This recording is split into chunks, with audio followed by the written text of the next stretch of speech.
Alger, la joyeuse perle de la Méditerranée, est passée d'une grande ville en perpétuelle croissance pour devenir la première agglomération du Maghreb. Le Grand Alger, une métropole desservie par un réseau de transport public.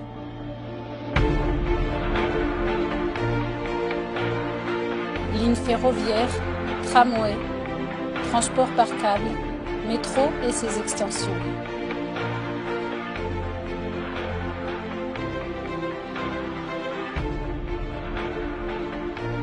L'extension l'O2 relie Ain Dja et Baraki avec une longueur de 6,2 km.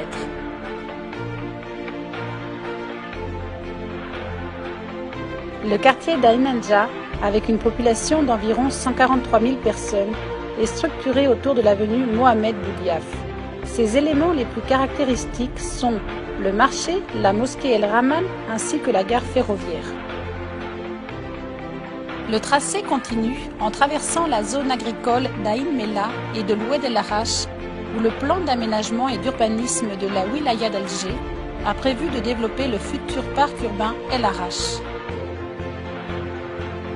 Sur ces images, nous pouvons apprécier quelques idées pour son développement. En dernier lieu, le tracé arrive à la commune de Baraki, avec 130 000 personnes. Il se caractérise par la station de bus très fréquentée, par son splendide parc urbain Le Jardin et par la zone prioritairement résidentielle, Cité 2004. Pour choisir le tracé optimal, nous avons étudié un ensemble de 4 alternatives.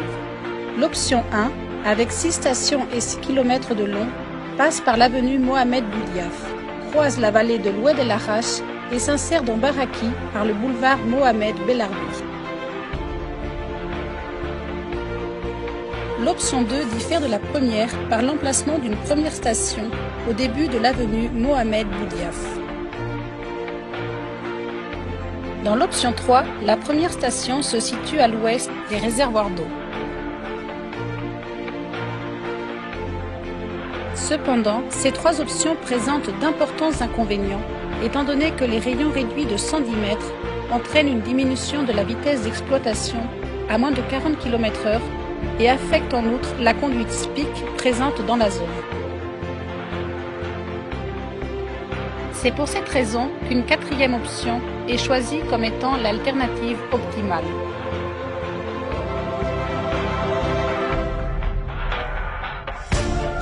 Son départ en tunnel est une continuité du tronçon précédent. Son tracé tourne jusqu'à atteindre l'avenue Mohamed Boudiaf.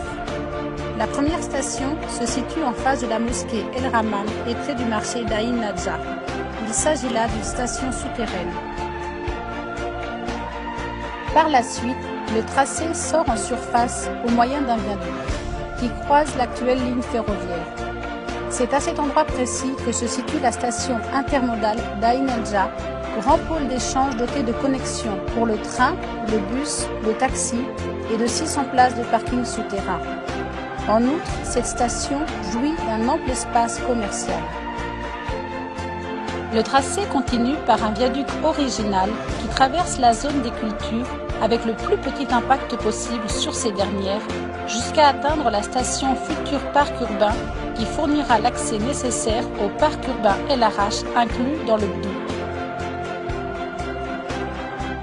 Un autre point important est celui du carrefour sous l'autoroute Est-Ouest par lequel on accède à la commune de Baraki. Le premier point important est la station Mohamed Bellarbi, située sur l'actuelle station-bus. Cette station favorise le caractère intermodal de la zone avec la création d'un parking souterrain. Le tracé continue par l'axe principal, épine dorsale du quartier, le boulevard Mohamed Bellarbi, où se situe au centre le parc urbain Le Jardin, emplacement optimal pour la nouvelle station de métro. En dernier lieu se trouve la station Cité 2004.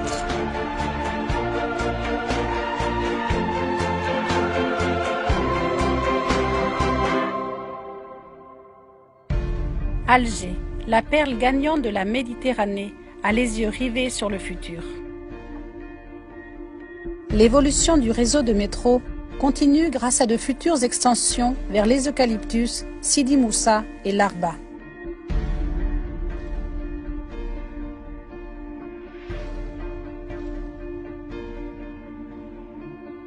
Métro d'Alger, un pont entre les hommes.